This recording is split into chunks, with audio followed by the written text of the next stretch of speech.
Buenos días, hermanos. Vamos a hacer una oración, por favor.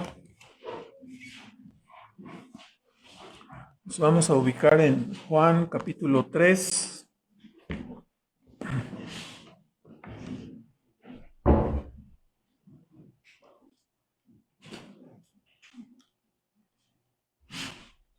Oramos, hermanos. Nuestro Padre Celestial, agradecemos en esta mañana nuevamente que podemos estar en comunión contigo y ahora estamos con el hambre y con el deseo de escuchar tu palabra, para que ella siga edificando en nuestras almas la imagen de nuestro gran Salvador, Cristo Jesús.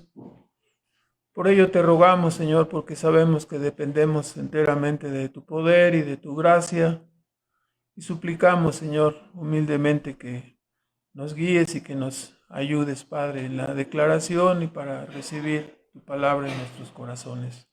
En el nombre de Cristo Jesús te lo agradecemos. Amén. Bueno, la semana anterior consideramos el pasaje de Juan 3:16 al 21, fijándonos que la palabra mundo era usada para referirse a judíos y gentiles, fijándonos en que el amor de Dios fue la causa o el motivo por el cual Cristo vino a efectuar la redención.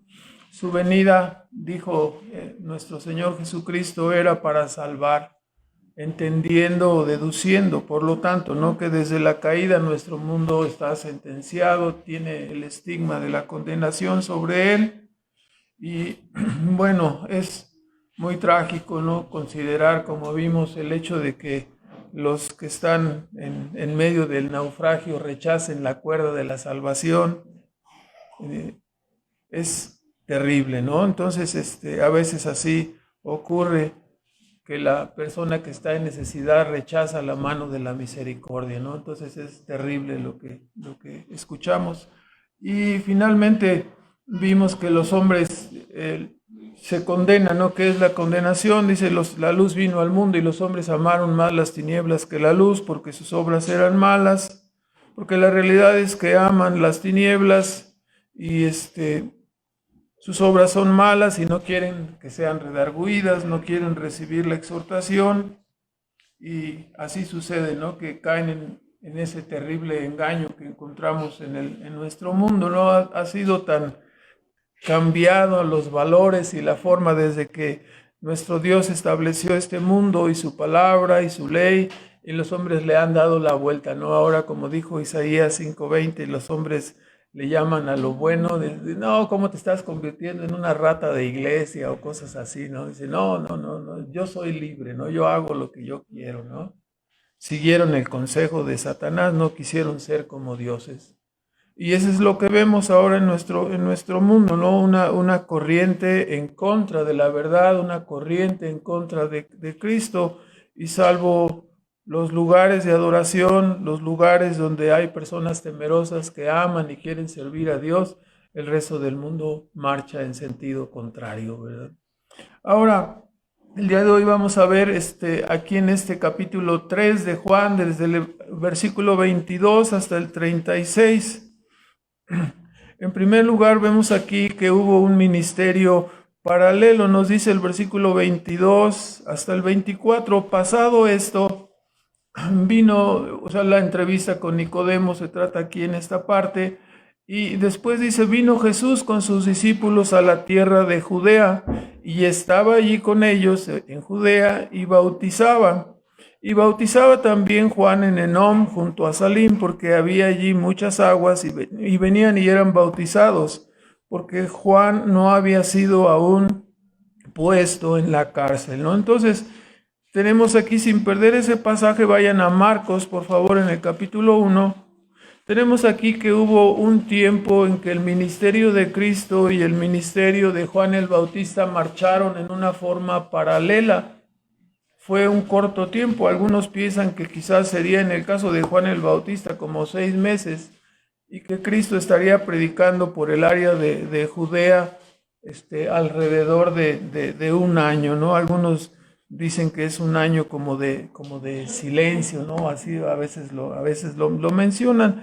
Y dice aquí los evangelios sinópticos, Marcos 1:14, nos dan la idea de más después que Juan fue encarcelado, Jesús vino a Galilea predicando el evangelio del reino. O sea, los evangelios sinópticos, igual Mateo 4 en el versículo 12, presentan una secuencia como si inmediatamente después del bautismo y de la tentación de Jesús hubiera comenzado ahí apenas el ministerio. Así dice 4:12 de Mateo también. Mas oyendo Jesús que Juan era preso, se volvió a Galilea. Y da la impresión como si el ministerio hubiera comenzado en ese instante. Así que lo que tenemos aquí narrado en esta parte, en los primeros capítulos de Juan, podemos decir que es lo que ocurrió, ¿no?, entre el tiempo, entre el bautismo y la tentación de Jesús y hasta el encarcelamiento de Juan, ¿no? Estas partes son las que sucedieron, los primeros capítulos que están mencionados aquí. Y podemos darnos cuenta entonces que hubo como un ministerio paralelo. Mientras Jesús predicaba en Judea, y dice que bautizaba, aunque después nos hace la aclaración enseguida en el capítulo 4, versículo 2, aunque Jesús no bautizaba, sino sus discípulos, ¿verdad? Entonces, aclarando en esa parte. Entonces, el ministerio de Cristo, mientras él estaba en Judea, el ministerio de Juan el Bautista estaba un poquito más al norte. Estaba, dice ahí, en Enom, junto a Salim. No tenemos las ubicaciones exactas en algunos casos. Algunos piensan que era una región, es una región al norte, pero no saben ubicarla con un detalle exacto, ¿verdad? Está cerca en Samaria, al norte de Judá y abajo de Galilea, ¿no? Sería en este sentido en la ubicación. Algunos piensan que cerca de un lugar que se llama Siquem, otros que está un poquito más a la derecha, cerca de un lugar que se llama Betsean. Entonces, no nos vamos a detener ahí en ese detalle geográfico, ¿verdad? Solamente nos ubicamos que es en la parte norte de Judea, cerca del río Jordán, y era un lugar donde había muchas aguas. Debemos notar esta idea de muchas aguas, ¿no? Para que se quite la idea en un país sacralista como el que vivimos, la idea de bautizar por aspersión es lo más común, ¿verdad? Pero vean ustedes, para aspersar se necesita un vasito, ¿no? Y ya nada más lo aspersas y ya. Sin embargo, aquí encontramos que se requería que hubiera, ¿qué? Muchas aguas, ¿no? Es un argumento específico a favor de lo que conocemos como inmersión. Sí, claro, el texto es favorable en este sentido, y la propia palabra bautizo quiere decir sumersión o inmersión, ¿no? Entonces así es el modo en que ha de ser bautizado. Ahora, lógicamente la predicación de Juan el Bautista seguiría apuntando hacia el Cordero. Ustedes recuerdan las palabras de él. Dice, ese que vaya es el Cordero de Dios, síganlo a él, ¿no? La predicación de Juan el Bautista seguiría apuntándole. Él era solamente, como leímos ahí en Isaías 40, en el versículo 3, él solamente dice, yo soy. ¿Tú quién eres? ¿Eres el Cristo? No, dice, yo no soy. Eres el profeta. Eres Elías. O sea, ubícanos, ¿quién eres tú? Dice, yo solamente soy la voz del que clama en el desierto. No, yo vengo anunciando a alguien muy grande, a alguien que es el Señor viniendo a su templo. Esto es lo que estaba anunciando Juan el Bautista. El Señor viniendo a su templo, no todos aquellos grupos que rechazan la divinidad de Cristo no alcanzan a ver este punto, ¿no? El cumplimiento de Isaías 43, donde dice que Juan el Bautista anuncia a quién, a uno muy grande, uno que viene detrás de él. No es uno que, no, quién sabe si será un profeta, no, es Dios viniendo a su templo. ¿Y quién vino? Vino Cristo. ¿Sí? Nadie puede, es Dios viniendo a su templo, no es Cristo viniendo. Se confunden y no alcanzan a distinguir, ¿no? El hecho, ¿sí? ¿Qué es lo que no distinguen? El hecho de que detrás de la humanidad estaba oculta la divinidad, ¿sí? de nuestro Señor. Era Cristo encarnado, ¿no? Ahora, entonces, mientras estaba así, este ministerio era paralelo, ¿no? Y Juan el Bautista seguía apuntando hacia Cristo. Ahora nos dice que en a veces uno piensa que en las iglesias, no, ahí hay puros santos, no, puros creyentes, ahí no puede haber discusiones. No, hermanos, sí hay discusiones y hay diferencias, ¿verdad? Aquí tenemos precisamente en el versículo 25 y 26 que hubo, la traducción de la versión 60 dice, hubo una, ¿cómo dice? Discusión. Acá en la versión antigua dice que hubo una cuestión entre los discípulos de Juan y la mayor parte de los manuscritos más reconocidos entre los discípulos de Juan y un judío, no los judíos, sino un judío, no dice quién es, pero la discusión era acerca de la purificación. Y no solamente traían eso, sino que en el versículo 26 se nos dice que vinieron a Juan y le dijeron, oye, el que tú bautizaste, el que estaba contigo, del cual tú diste testimonio, está bautizando y todos están yendo con él, ¿verdad? Así como, le fueron a llevar como, no quisiera usar la palabra como medio chisme, ¿no? Ya se oyó por ahí antes de que yo la dijera, ¿no? Pero dos cuestiones, ¿no? La primera era una discusión, no dice ampliamente a qué se refería la discusión o la cuestión, solo que era sobre el asunto de la purificación. Si el apóstol Juan colocó este pasaje exactamente en el punto donde estaba enseñando nuestro Señor Jesucristo acerca de la regeneración, ¿no? Si repasamos el mensaje de Juan el Bautista era, raza de víboras, no comiencen a decir otra vez, linaje de Abraham somos. No, necesitan tener un verdadero arrepentimiento. Y el verdadero arrepentimiento tiene que ser necesariamente precedido de ¿qué cosa?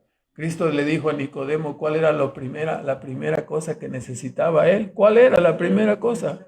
Nacer de nuevo.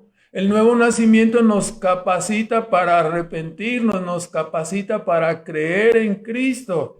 Entonces, la discusión, probablemente haciendo una inferencia, la discusión sobre el asunto de la purificación pondría en contraste la limpieza ceremonial que se realizaba por parte de la costumbre de los judíos con rociar con el agua de la purificación mezclada con las cenizas de la becerra roja, ¿se acuerdan? La becerra alazana.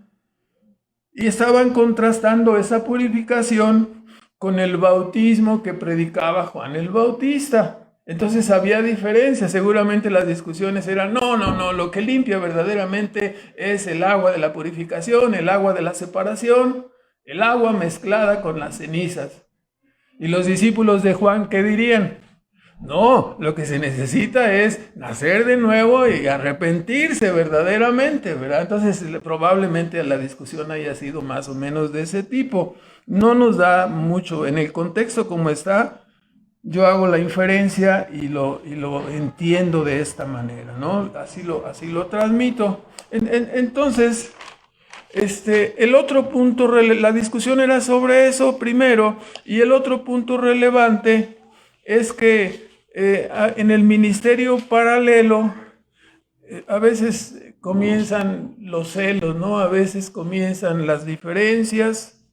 Y los discípulos de Jesús vinieron a decirle que el ministerio de Jesús estaba prosperando mucho. Entonces, todos están yendo tras él, ¿no? Entonces, esto es algo como decir, tú fuiste primero, tú empezaste, tú deberías ser ¿sí? Además, tú lo bautizaste a él. ¿Cómo es posible que si tú lo bautizaste, el otro crezca más que tú? Entonces, así como no queriendo, ya ve, a veces, ya sé lo que estamos pensando, ¿no? ¿Qué discípulos tan imprudentes? Dice, exacto, ¿verdad? A veces necesitamos, ¿qué? Cerrar la boca, ¿verdad? Porque hay diferencias, porque hay cuestiones, y si vienes y le dices, oye, hermano, por ahí andan diciendo que bla, bla, bla, bla. Ah, caray, ¿sí? Por ahí dicen, ¿sí? Dicen. Hermanos, por favor, debemos de estar controlados en ese sentido para no provocar problemas en una asamblea, problemas en una iglesia. Cuando alguien tiene un inconveniente con una persona, ¿qué es lo ideal? Ah, no, pues ir y decirle a todos los demás, ¿ya viste lo que anda haciendo fulano? Calentar la olla. No, hermanos, ¿qué debe hacer? Ir directamente. Tienes algo con tu hermano, sientes que tu hermano tiene algo contra ti, platícalo, ¿verdad? O sea que, pero hay algunos que, oiga, ya se fijó que esto y lo otro ahí y lo que está pasando.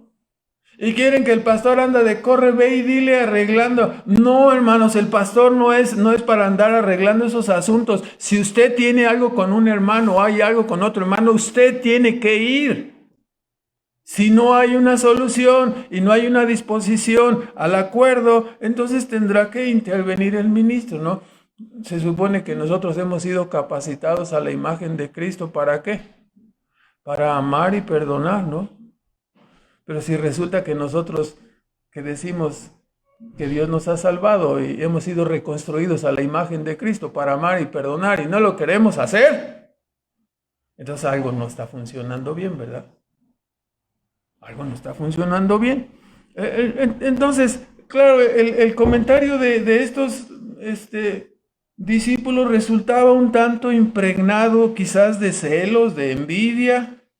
Así como dirían en el fútbol, ¿no? Como que era un tiro con chanfle. O sea, ya viste el que tú bautizaste ya está creciendo, más como que llevaba así un sentido, ¿no? Como que traía el chanfle el asunto. Como diciéndole, no te dejes, tú eres mayor, tú comenzaste la obra. Y lamentablemente tenemos que decirlo que siempre hay personas que padecen de este punto, ¿no? Siempre hay discípulos que padecen de incontinencia verbal y tendremos que decirle, ¿no? Como le dijo el rey Juan Carlos al difunto Hugo Morales, ¿no? ¿Por qué no te callas? No será mejor, ¿por qué no te callas? Así el asunto, ¿no? Entonces sería mejor que no estuviéramos diciendo cosas, si no es para edificar, si no es para que algo se mejore, si no estamos resolviendo nada, mejor, ¿por qué no guardamos silencio, no? Los psicólogos dirían que había aquí una transacción ulterior, ¿no? Te estoy hablando, pero sí, te estoy diciendo a ti, Pedro, para que entiendas tú, José, ¿verdad? O sea, como que iba por abajo, ¿no? Sí, andan diciendo, ¿no? Como que están, y ya están metiendo por abajo otro pensamiento. Y sin embargo, tenemos aquí lo más importante, ¿no? ¿Cómo respondió Juan el Bautista? Ese es algo que nos va a gustar y que nos va a servir como modelo de cómo debemos reaccionar nosotros cuando venga alguien a decirnos algo. ¿Sí? Aquí la respuesta de Juan el Bautista es una respuesta magistral. El Bautista no se dejó enganchar, no se le subieron los halagos que estaban ahí para él. No, tú eres uno grande y el otro está creciendo mucho, pero tú eres el primero, tú eres el más grande. Sí, el más grande, ¿no? Así. O sea, se imaginan ustedes entre los creyentes, ¿no? Peleando los discípulos. ¿Quién es el más grande cuando se muera Cristo? ¿Quién va a ocupar? El más grande. Esa palabra debería estar desaparecida de nuestro vocabulario, ¿no? No, el único grande es nuestro Señor y Salvador Jesucristo.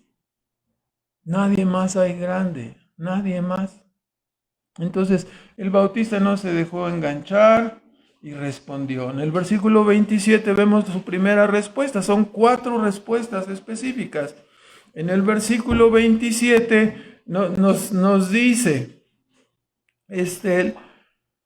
respondió Juan y dijo, no puede el hombre recibir algo si no le fuere dado del cielo. O sea, está creciendo el ministerio de Cristo, tiene muchas personas, va avanzando, él va creciendo. ¿Quién da a los creyentes? ¿Quién da los dones? Dios. Entonces, está recibiendo, nos debería dar gusto, ¿no? Ese es el asunto. Él entendía, Juan el Bautista entendía que el avance y la prosperidad de la obra venía como un don de Dios. Si la obra de Jesús estaba creciendo y avanzando, era un don de Dios. Hermanos, una persona no escoge los dones que recibe enfocándonos hacia nosotros mismos. ¿Sí? Y el crecimiento de la obra es un don de Dios. Los dones que recibimos y el crecimiento que da Dios en una obra viene de parte de Él. Este es lo que debe de ser. Todos los demás debemos entenderlo. Todos somos siervos de nuestro gran Dios.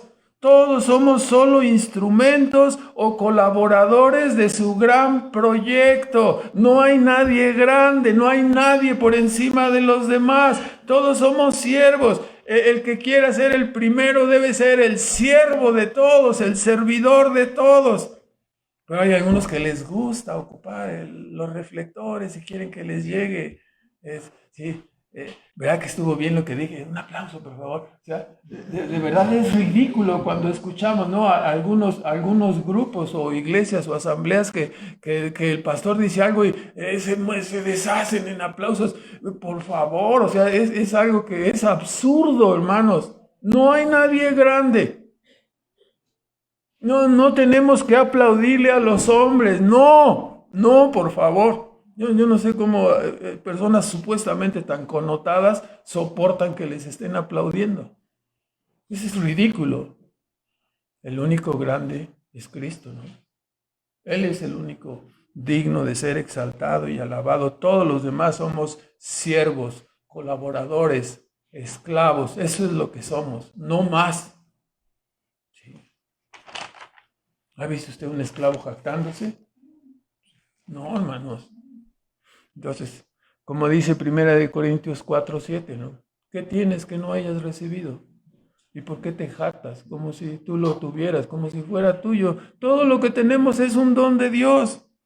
Entonces, el Bautista comprendía que todo venía de Dios y por ello su respuesta es un ejemplo de humildad, de nobleza, de conformidad con Dios. Estaba feliz y contento de ver crecer la obra sobre la predicación de Jesucristo. Algunos quisieran ver crecer la obra en torno a ellos, ¿no? Qué terrible error. La obra debe crecer en torno a ¿quién? O sea, que miren a Cristo, no que miren a los hombres. La siguiente respuesta en el versículo 28 nos dice, véalo por favor.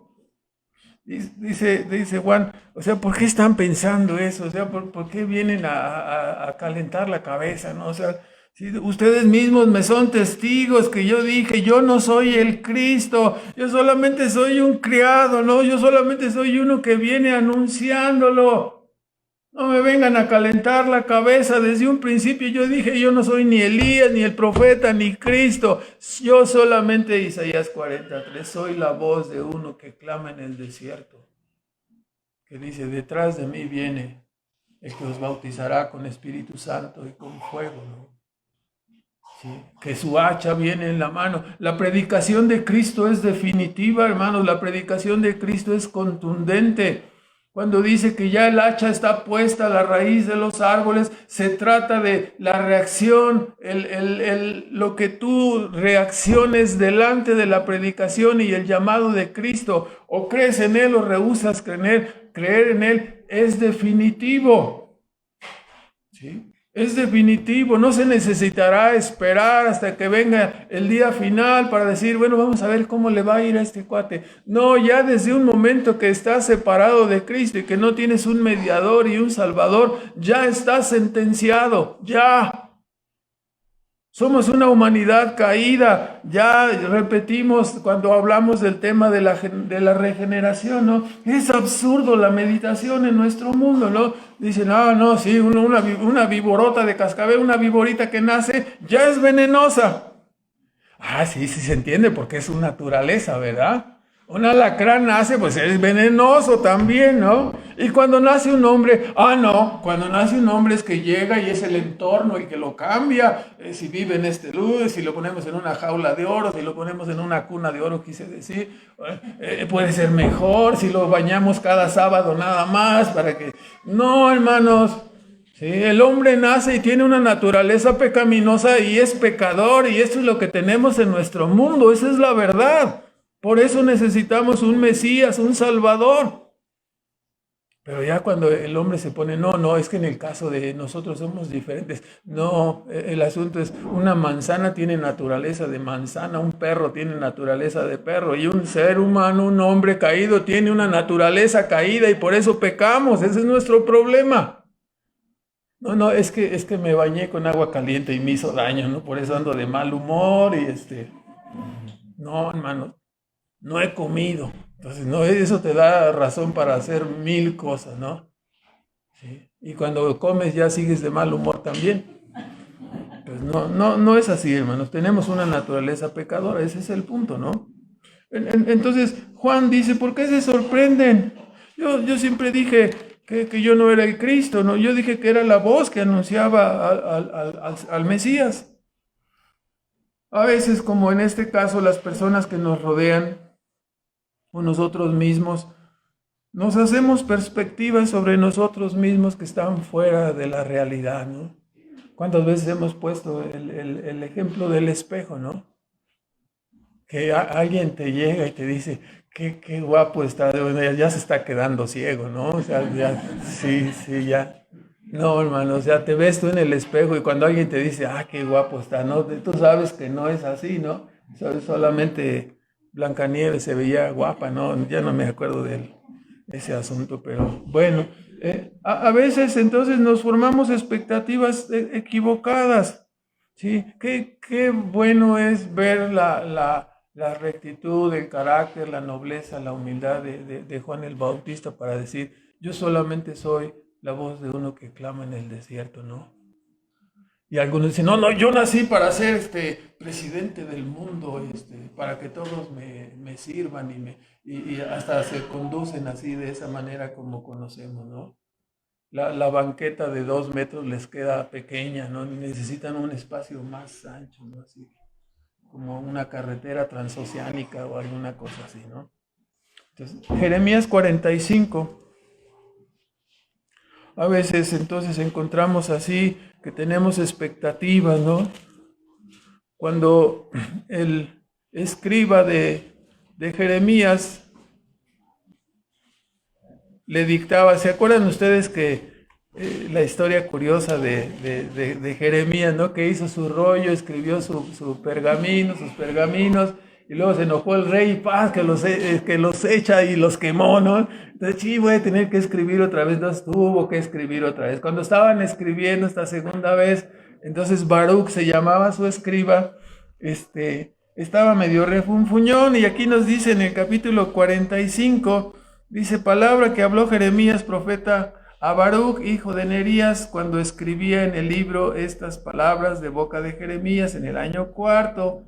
Y el asunto es que la crisis en el pueblo de Israel estaba durísima, ¿no? Porque venía sobre ellos los babilonios, venía sobre ellos Nabucodonosor, y algunos estaban escapando a Egipto, ¿no? O sea, tratando de librarse de estas cosas, aunque en Egipto obviamente sabemos que estuvieron esclavizados y no iban a regresar más que en una condición más o menos parecida, ¿no?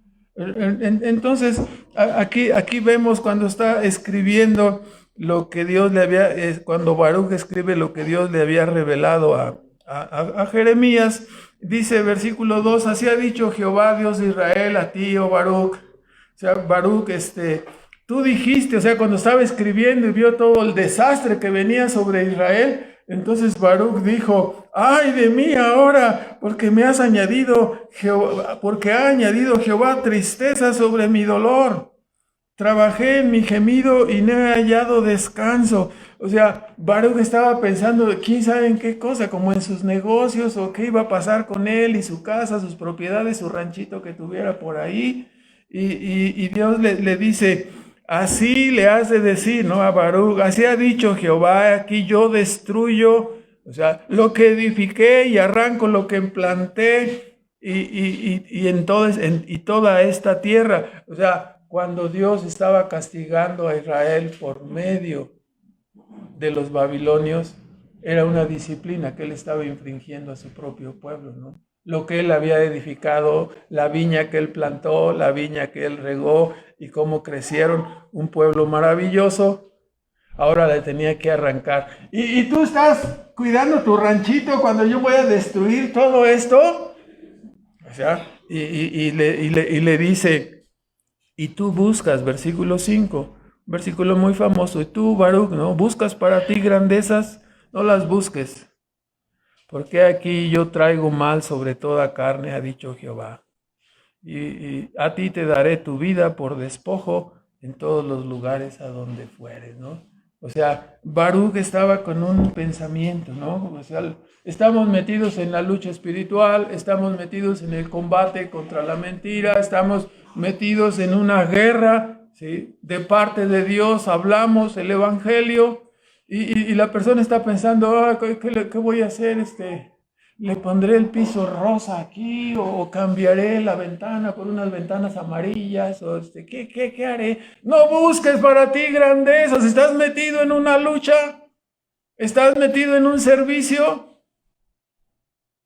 No busques para ti grandezas, déjalas aparte, tus metas en este mundo de ser igual que Elon Musk o de no sé con quién te quieras igualar. El hombre más rico del mundo, ¿no?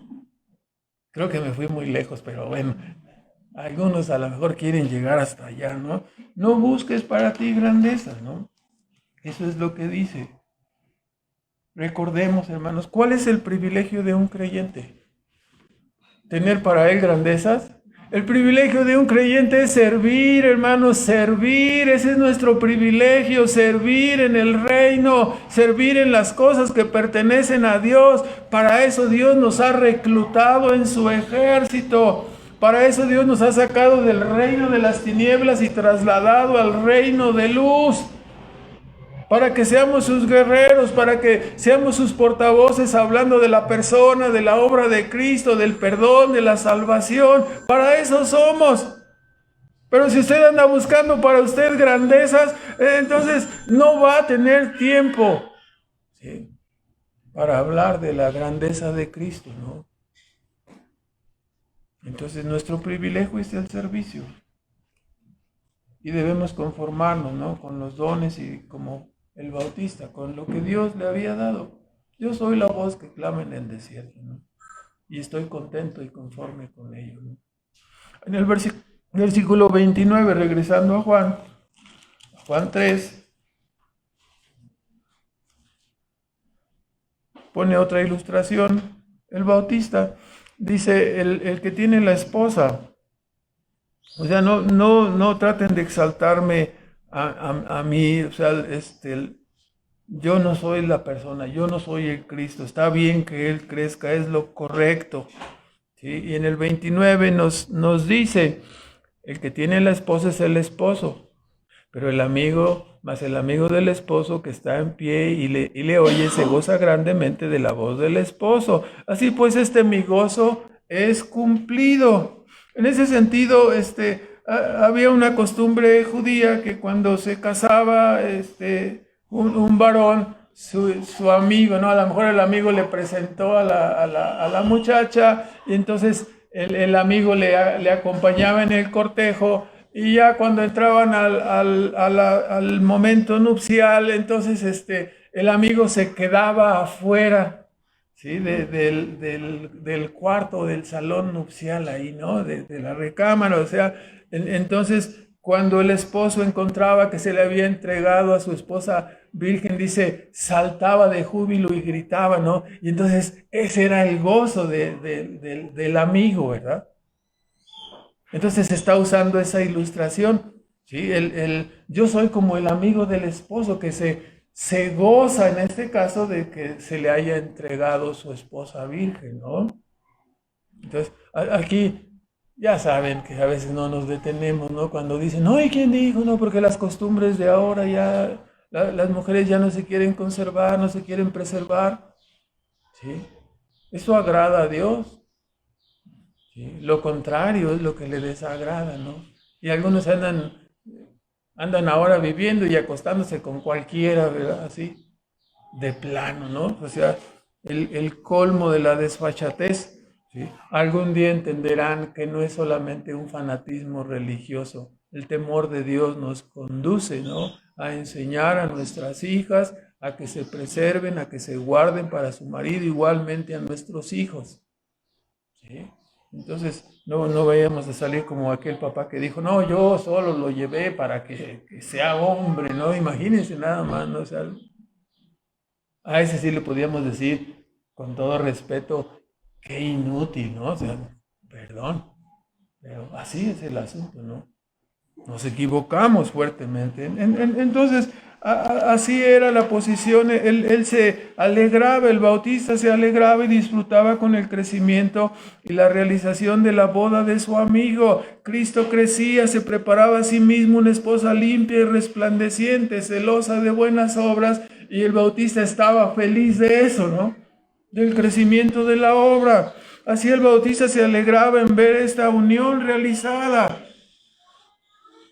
¿Cómo poder pretender nosotros señorearnos o ensoberbecernos sobre la iglesia de Cristo? Ese no es el trabajo de un ministro, ese no es el trabajo de ningún líder. Nuestro gozo, repito, es servir y ver que nuestro Señor sea amado, exaltado y servido por su iglesia. Todo ministro genuino se ha de gozar en que la iglesia ame, se someta y sirva a Cristo, no a Él. ¿Sí? Nos ha tocado ver ministros, ¿no?, que en las comidas de la asamblea se sientan. Había un ministro que se sentaba a sus anchas y solamente decía así. Y ahí están los lacayos sirviéndole, ¿no? Así. Movía su dedito para decir, quiero más carnitas o quiero más fideo o espagueti, llevan en esos casos, ¿no? Entonces, el primero en servir, hermanos. El carácter se manifiesta en el servicio, ¿no? Entonces, todo ministro genuino ha de servir, ¿no? Y le ha de gustar que la iglesia se someta a Cristo, no al ministro, no a los líderes, a Cristo. Ahora, versículo 30. En Juan 3 estamos. Finaliza la última razón que el Bautista señala, hace la reflexión sobre sí mismo y su ministerio, ¿no? Dice, bueno, yo ya entiendo, yo soy la voz que clama en el desierto, yo vengo a presentar, pero el que da el discurso es él, el que viene llegando, ¿no? El que es el importante es este que viene ahorita aquí atrás de mí. Entonces, es necesario que él crezca, pero yo nada más me tocó darle entrada, ¿no? Imagínense cuando está el que da la entrada, ¿no? Pero el que da la entrada empieza a echar su discurso y se empieza a echar flores y así ya sáquenlo, ya bájenlo. No, él no es, queremos ver al artista, ¿no? Queremos ver al que le toca. Pero hay personas que los ponen así en el frente y empiezan a hacer ese tipo de cosas, ¿no? Quieren sacar, aquí estoy, sáquenme fotos, ¿no? O sea, no, hermanos. No es así. Es Cristo el que debe ser exaltado, ¿no? Así el Bautista, él era solo la voz, ¿sí? Luego de cumplir su ministerio, ¿sí?, de anunciar al Cordero, él mismo desaparecería, ¿verdad? Un ministerio breve, pero de gran fuerza, con gran honor y privilegio. El ministerio de Juan el Bautista perdura hasta nuestro tiempo, sigue impresionándonos todavía, ¿no? Por su vestimenta, por su audacia, por la fuerza de su predicación. Y por supuesto la frase nos habla que sea necesario que Cristo crezca y nosotros menguemos, para que solo quede Cristo, ¿no?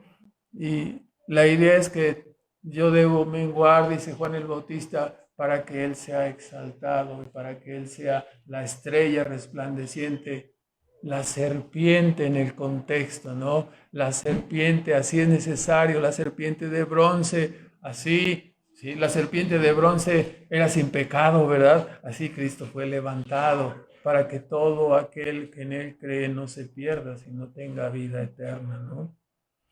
Cristo y su obra es el corazón del Evangelio y es el estandarte de la iglesia, ¿no? Ahora, finalmente, del versículo 31 al 36, Nos encontramos aquí en una forma resumida, un testimonio sobre Cristo. El Bautista continúa diciendo, grandes discusiones hay sobre si estas palabras fueron pronunciadas por Juan el Bautista o son un apunte de parte del apóstol Juan. O sea, en la boca de Juan y en la boca de Juan el Bautista, las palabras que usted va a escuchar son impresionantes, ¿no? Dice el versículo 31, o sea, ¿por qué parece ser más lógico que vengan? ¿No? Esa es mi opinión. Parece ser más lógico que vengan en el discurso que Juan el Bautista está dando, ¿no? Dice él, bueno, no pongan sus ojos en mí, yo nomás soy la voz que clama en el desierto, no me puedo comparar con él. Versículo 31, él viene de arriba, es sobre todos, pero el que es de la tierra es terreno y cosas terrenas habla, pero él viene del cielo, sobre todos es. O sea, algo maravilloso aquí. El testimonio resumido, ¿no? La primera razón que encontramos, ¿por qué no debemos poner la mirada sobre los hombres, sino sobre Cristo? Porque Él viene del cielo, Cristo viene de arriba, es sobre todos. El apóstol Pablo dijo allí en Hebreos, Dios nos ha hablado muchas veces, de muchas maneras, por sueños, por los profetas, pero en estos postreros días nos ha hablado por el Hijo. No hay una luz más refulgente. No hay un testimonio más contundente que el de Cristo. No se nos va a presentar otra señal más fuerte que la que hemos visto en la persona y la obra de Cristo. Cristo es un testigo. No, es que lo que necesitamos es que venga un marciano y nos diga que, hermanos, es una locura. ¿Sí? ¿Qué es lo que tenemos en la Escritura? Registrado el testimonio de Dios mismo que vino del cielo a decirnos de qué se trata la vida, de qué se trata esta existencia. Si no lo entendemos en palabras más simples, estamos diciendo, Cristo es del cielo, es el mensaje del Bautista, es nuestro mensaje. Vino una persona divina para hablarnos y decirnos de qué se trata la vida. ¿Qué es lo que debemos hacer? ¿Cómo debemos vivir? Es Cristo mismo viniendo, es un testigo que vino del cielo para hablarnos la verdad. Note las palabras que está usando el apóstol, ¿no? Es un testigo. Sabemos qué es lo que significa la palabra testigo. ¿En dónde se usa? Es una palabra legal. ¿Sí? Es una palabra de tipo legal para asegurar algo, ¿no? Y como vamos a ver, es el juicio de uno, ¿no? Al aceptarle o al rechazarle. Así es el punto. Entonces nos ha hablado por medio del Hijo. Él es un testigo que vino del cielo. El apóstol Juan comienza su evangelio diciendo, ¿no? Y en el principio era el verbo creador, el verbo sustentador. ¿Sí? Y el verbo estaba con Dios frente a frente, versículo 1, Juan 1:1, ¿sí? Y el verbo mismo dice, era Dios. Entonces, dejando su trono de gloria, vino a este mundo para dar testimonio de qué, de la verdad, de que Dios existe. Yo vengo del cielo, ustedes no me entienden porque yo vengo del cielo y les hablo de las cosas que han ocurrido en el cielo, porque ninguno ha subido al cielo. Es el Hijo del Hombre el que ha bajado a este mundo a declarar la verdad. Entonces es algo maravilloso lo que sucedió hace 2000 años y que está registrado aquí. El hecho de que vino el Hijo de Dios a decirnos de qué se trata toda la vida, ¿no? Todos los demás profetas, como Juan el Bautista, todos son igualmente terrenales. Ellos pueden hablar de lo que Dios les ha revelado, de lo que hay arriba en el cielo. Pero Cristo es sobre todos. Cristo viene del cielo mismo. Él es testigo presencial y baja y nos dice, así son las cosas. El que está, Juan 1:18, ¿no? A Dios nadie le vio jamás. El unigénito que está en el seno del Padre, Él le ha dado a conocer, ¿no? ¿Queremos saber del cielo? ¿Queremos saber de la vida venidera? ¿Queremos saber de la eternidad? Para eso vino Cristo, para darnos testimonio de la verdad. O sea, ya no estés esperando marcianos o venusinos o tonterías como esas, ¿no? Cristo ya vino, nos ha dicho la verdad. No hay mejor testigo que Él, ¿no? ¿Quién preferimos que nos hable del cielo? ¿Uno de la tierra o uno del cielo? Es el del cielo, 1000 veces, ¿no? 1000 veces. ¿Sí? Te voy a hablar de Europa, de España, de Portugal, pero si yo nunca he estado allá, te puedo hablar de Valtierrilla, aquí la capital mundial del nopal, ahí cerca, de por ahí nací yo, ahí sí te puedo hablar de eso, ¿verdad? Entonces, ¿quién puede hablar del cielo? Uno del cielo, ¿no? Es lo que Cristo vino para hablarnos. En segundo lugar, dice el versículo 32, lo que vio, lo que Cristo vio, lo que Cristo oyó, de esto da testimonio. O sea, Él nos ha venido a hablar, nos ha comunicado lo que vio y oyó, nos ha dado testimonio de la verdad. Pero ¿cómo es esto? Pues, siendo celestial, descendió a este mundo, tomó una naturaleza humana, pero en su palabra, en su persona, en sus milagros y prodigios, ¿qué manifestaba? Que era divino, era. Definitivamente dice, Nicodemo llegó ahí para la entrevista, dice, no, sabemos, cuando menos él y José de Arimatea, no sabemos quiénes más de los fariseos creyeron en él, pero dice, sabemos, ¿sí?, que Dios está contigo, porque nadie puede hacer las señales que tú estás haciendo si no estuviera Dios con él, ¿no? Vino del cielo, ¿sí?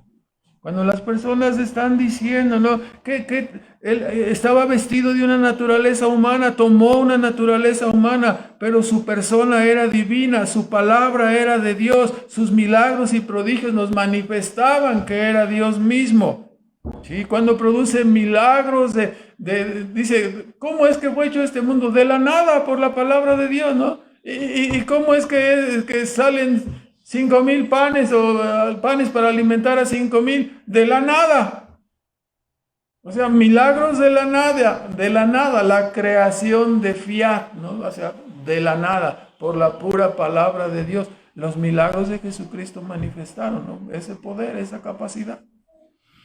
Cuando las personas dicen, ay, pues sí, qué bonito, ¿no? Pero si viniera alguien del cielo y nos explicara, vuelvo a repetir, ¿qué es lo que estamos viendo en el Evangelio? Eso es lo que sucedió con el advenimiento, la primera venida de Cristo. Alguien del cielo vino. ¿Para qué vino, hermanos? La palabra favorita aquí aparece como 45 veces en el Evangelio de Juan. Vino para dar testimonio, para ser testigo de la verdad, palabras relacionadas. Hay testimonio. ¿De quién es el testimonio, hermanos? Yo he venido a dar testimonio de parte de Dios. Híjole, ¿es en serio? Es el testimonio de Dios. El Evangelio, ¿sí?, por medio de Cristo es el testimonio de Dios. Al principio, como vemos, a Juan el Bautista le parecía que muy pocos recibían ese testimonio, algo parecido a lo que encontramos hoy en día en nuestro mundo, ¿no? Sí. Todos están preocupados por la Champions, pero de la vida eterna y del cielo no les interesa mucho, ¿verdad? Versículo 33 dice, sigue diciendo, el que recibe su testimonio, está asegurando o afirmando, le está creyendo a Dios. O sea, cuando nosotros recibimos, estamos diciéndole, creo que esto es la verdad, creo verdaderamente que Jesucristo es Dios. Por eso se formulan los credos, ¿no? Cuando los que hemos creído en esta palabra, en este mensaje, en este testimonio, aseguramos y declaramos, ¿no?, que Dios es verdadero, que Jesucristo Él es el Salvador. El testimonio de Él concuerda con el Padre, ¿no? El Padre dio su propio testimonio. Algunos lo escucharon de viva voz, ¿no?, cuando fue bautizado, cuando se abrió el cielo, ¿no?, y Cristo fue transfigurado. La voz que se oyó decía solamente: este es mi Hijo amado, en el cual tengo complacencia. Entonces, Él es un testigo presencial, ¿no? El gran deseo de tantas personas, no, que viniera Dios y me hablara, y entonces sí le creería. Aquí está en el Nuevo Testamento. Aquí está escrito el testimonio de Él. Ya vino Dios y se encarnó y habló con nosotros y nos dejó esta verdad aquí. Versículo 34 y 35, porque el que Dios envió, aquí está el punto final en esta parte del testimonio. Dios le dio a Cristo, ¿no?, 3 cosas específicas. El que Dios envió para dar testimonio. ¿Qué trae entre manos? Dice, las palabras de Dios. Tiene también, ¿qué? El Espíritu de Dios. No como los demás profetas que recibían un poco de la dosis espiritual, ¿no? Profetizaban, hablaban de parte de Dios, recibían un poco de revelación, pero Él no recibió un poco, Él recibió la plenitud del Espíritu Santo, porque era Dios, no el receptor de la plenitud del Espíritu Santo tiene que ser del mismo tamaño, ¿no? Infinito y completo, ¿no?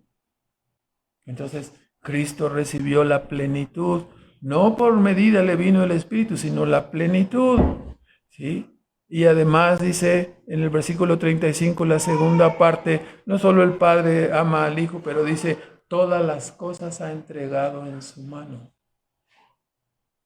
poniéndole como ¿qué? Como Rey soberano, como lo que es. El Rey de Reyes y el Señor de Señores.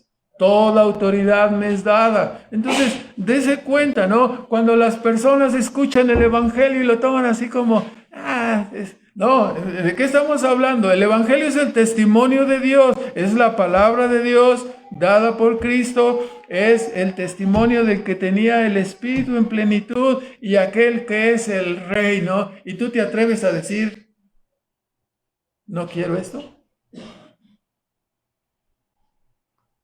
Cristo fue enviado por Dios, su mensaje es la palabra. Cristo difiere de los demás profetas en que ellos recibieron una pequeña porción, Él la plenitud.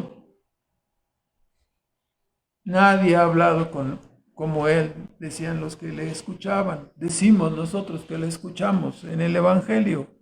Nadie ha hecho las señales que Él hizo. ¿Qué clase de testimonio nos ha sido dado? ¿Qué clase de testimonio ha enviado Dios a sus criaturas? Lleno de la palabra, lleno del Espíritu, lleno de poder, con todas las cosas en su mano. Cuando rechazamos el testimonio de Cristo y le tomamos en poco, pecamos gravemente. Porque todos los apóstoles y profetas dieron una palabra parcial, una pequeña demostración del poder, pero Él vino en plenitud, ¿no? No podríamos tener más evidencia que la que ha sido dada por medio de Cristo Jesús, el Hijo de Dios. Así que no habrá compasión para quienes repudien un testimonio tan portentoso como el que dio Cristo, nuestro Señor, nuestro Salvador. No habrá compasión. O sea, ¿qué menospreciaste? Menospreciaste a Dios. Vino personalmente a hablar, vino a dar testimonio, demostró que Él era, y tú lo pateaste, no habrá compasión. Hay que decirlo, ¿no? Hay que advertirlo. El veredicto divino es tajante, ¿no? Versículo 36. El que cree en el Hijo tiene vida eterna. El que rechaza, el que es incrédulo, el que rehúsa creer al Hijo, no verá la vida. O sea, todas las personas se regocijan con el tiempo de ahora diciendo, ay, hay que disfrutar la vida. Esta es solo una pequeña muestra. Dios ha puesto eternidad en el corazón de los hombres. Tendremos una eternidad para alabar, conocer, profundizarnos en una comunión con Dios, o tendremos una eternidad de oscuridad, castigo, tinieblas y rechazo y reprobación.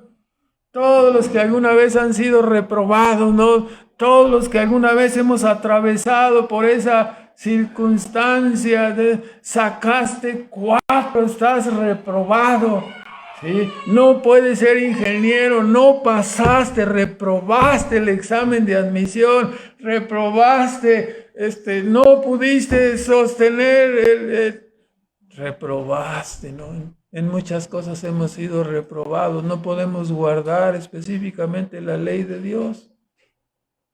Y cuando viene la reconciliación plena y completa, y el reconciliador es Dios mismo, y lo rechazas y lo pateas a un lado, el que rehúsa creer en el Hijo, la ira de Dios está sobre él.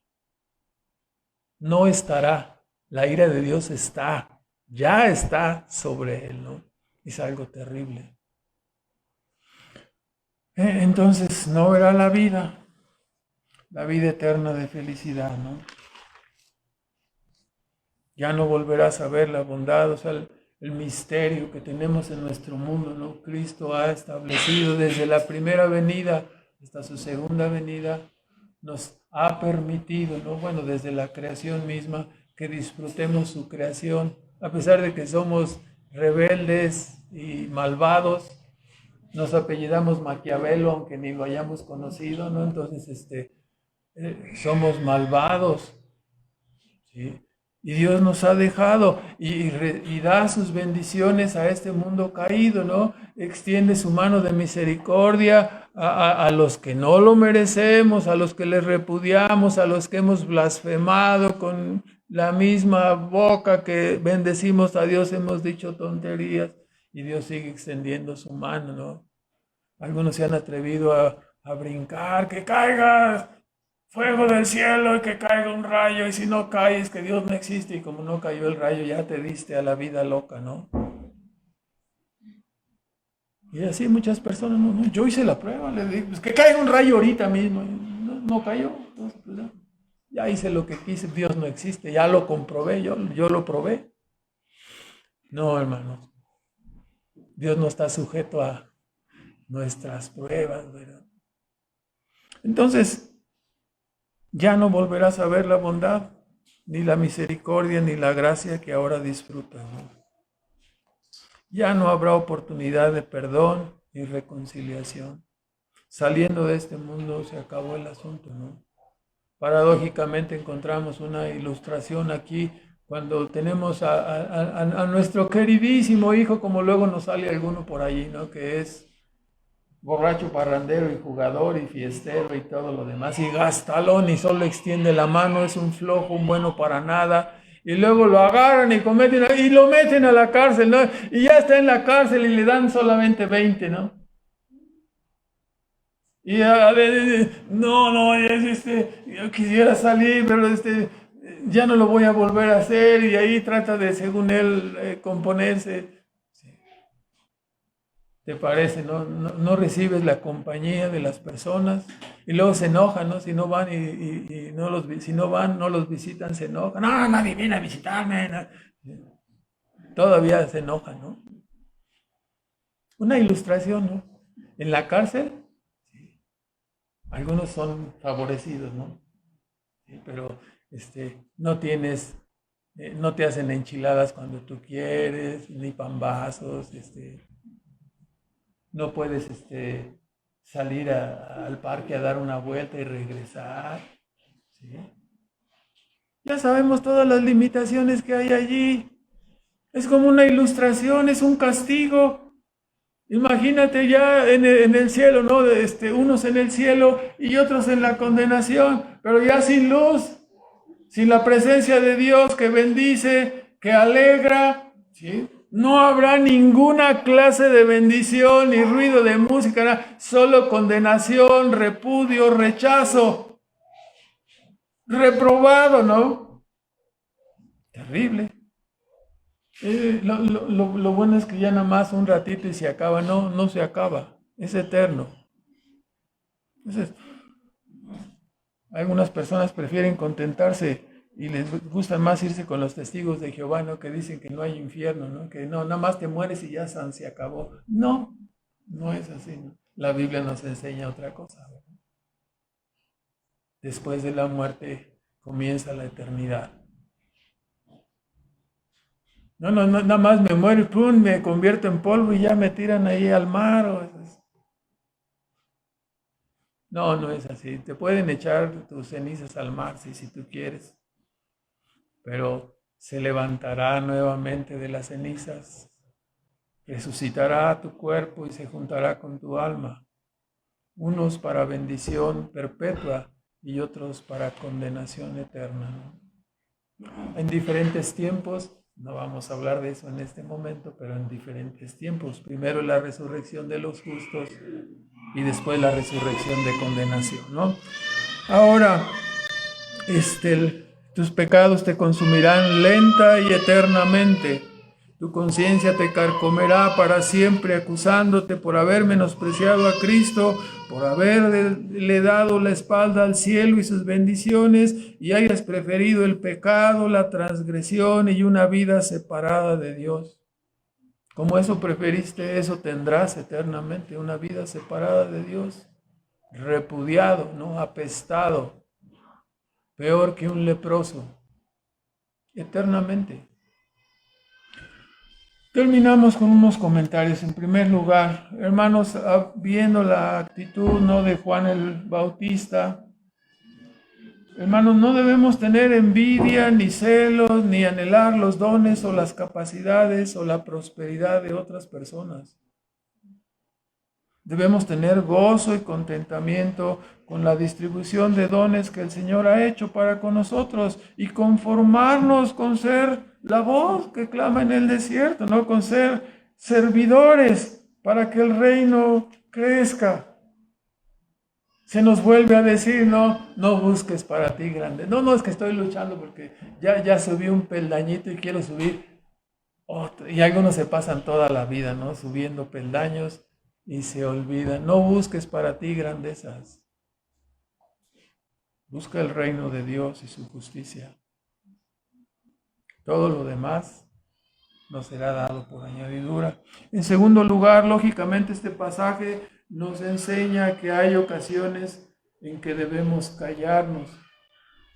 O sea, la incontinencia verbal está muy echada en algunos casos sobre algunas personas. A veces debemos callarnos, no echar a pelear a los hermanos, no echarlos a andar como con la boca cizañosa, no, ya viste esto, ya viste aquello. Debemos de tener cuidado, especialmente alegrarnos con los dones y el servicio de otros.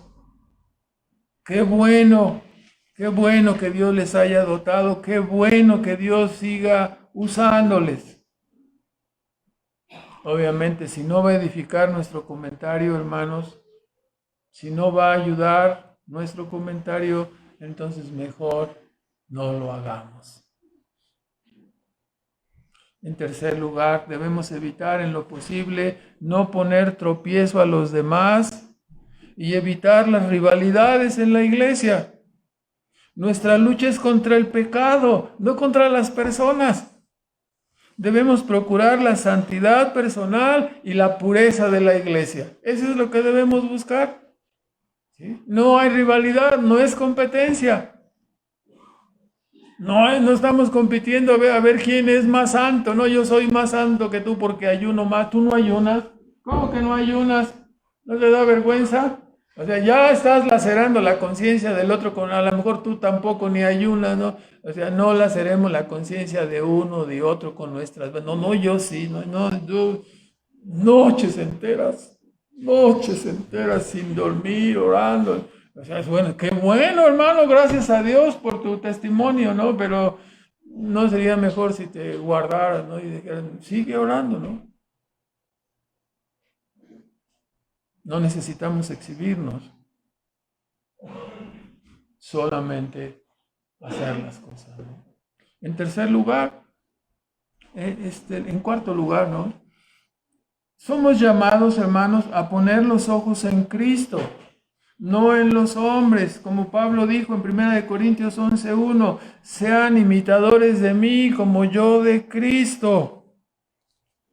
El modelo es Cristo, no estamos comparándonos. Y digo, el modelo es Cristo para seguirlo, y si voy a imitar al hermano en lo bueno, en lo que hace bien, porque resulta luego que algunas ovejitas son buenas para seguir no los buenos ejemplos, sino los malos ejemplos. ¿Sí? Se fijan en que una oveja se desveló el día previo a la reunión y luego se disculpó porque ya no pudo asistir el domingo, ¿no? Y en lugar de meditar, no, yo no voy a sacrificar mi día de adoración, entonces aquella ovejita dice, yo también tengo derecho a faltar como aquella otra oveja, ¿no? Entonces ya estamos mal, ¿verdad? Si esa oveja llega tarde, no, entonces yo también puedo llegar tarde. Al cabo no los regaña el pastor, no, ni los voy a regañar, ¿no? Es voluntaria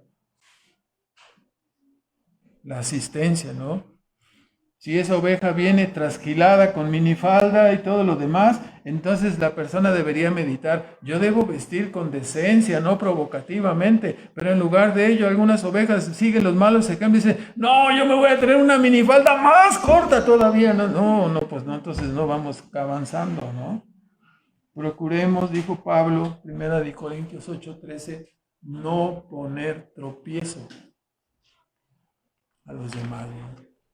Procuremos que todo lo que hagamos sea comida, sea bebida, sea vestido, sea diversión, sea estudio, sea trabajo, sea comercio. Hagámoslo todo para la gloria de Dios, ¿no? Que lo hagamos con entendimiento. En quinto lugar, resulta muy escudriñador el hecho de ver a Juan el Bautista en su servicio. Sirve para examinarnos. ¿Sí? Que otros crezcan, nos da gusto. Que la obra avance, que Cristo crezca. Que la esposa sea completada. Que yo sea solo un instrumento, nos da gusto. Qué bueno, hermano. Así debe ser el sentir de un corazón renovado por el Señor. Pero si no hacemos nada y solo juzgamos y criticamos, si queremos ser la cereza del pastel, si queremos reconocimiento o estatus, hermanos, algo no está bien, ¿verdad? Algo no está bien. Mira, se te ve bonito tu vestido, pero ya traes unas manchotas ahí, ¿ya viste? O sea, ya primero le dice una cosa y luego ya le destruyes, ¿no? Finalmente, sin lugar a dudas, Juan Bautista fue un gran testigo y anunciador del Señor. Miremos su gran esfuerzo en el servicio, totalmente desprendido de sí mismo, señalando con su palabra y su servicio que él era solo un siervo de un gran Salvador. Tomemos ese uniforme, hermanos. Seamos siervos y servidores de ese gran Salvador, de nuestro Señor Jesucristo. Mostremos una gran disposición para ser testigos de Cristo en medio de nuestra generación. Pareciera que algunos todavía quieren crecer y no menguar, ¿verdad? A veces pareciera que estamos más preocupados por crecer y no por ser mejores servidores, ¿no? La pregunta que siempre hacemos, si no es ahora, entonces, ¿cuándo vamos a servir? ¿Cuándo? Sería contradictorio ser obreros que no tienen tiempo para servir a su Dios, ¿no? Resulta contradictorio, ¿no? Te rescaté de la esclavitud para que ahora seas mi servidor, pero sí, pero otro día, ¿no? Hoy no puedo. La frase emblemática de Juan el Bautista, ¿no? Es necesario que Él crezca y que yo mengüe. Es una frase que nos sirve para ilustrar lo que debe ocurrir en el proceso de nuestra santificación. ¿Sí? Nuestro viejo hombre ya muerto, sus residuos, sus remanentes deben terminar, ¿no? Y debe crecer la imagen forjada de Cristo en nosotros, ¿no? Mirémonos en el espejo de la palabra para ver nuestro crecimiento, ¿no?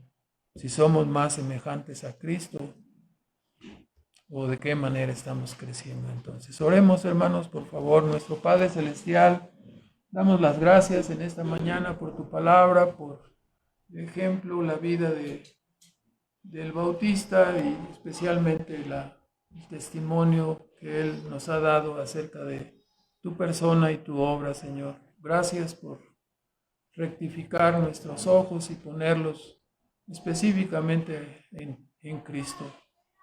Rogamos que todos aquellos que aún no tienen esta salvación, tengas misericordia de ellos y abras sus ojos como algún día, Señor, abriste también la vida muerta que teníamos y nos trajiste a la verdadera vida en comunión contigo. Rogamos que tu reino avance y rogamos que tú seas exaltado, Señor. Ayúdanos a permanecer firmes en el proceso de nuestra santificación y en nuestro trabajo de servicio para tu honor, Señor. En Cristo Jesús te damos las gracias. Amén.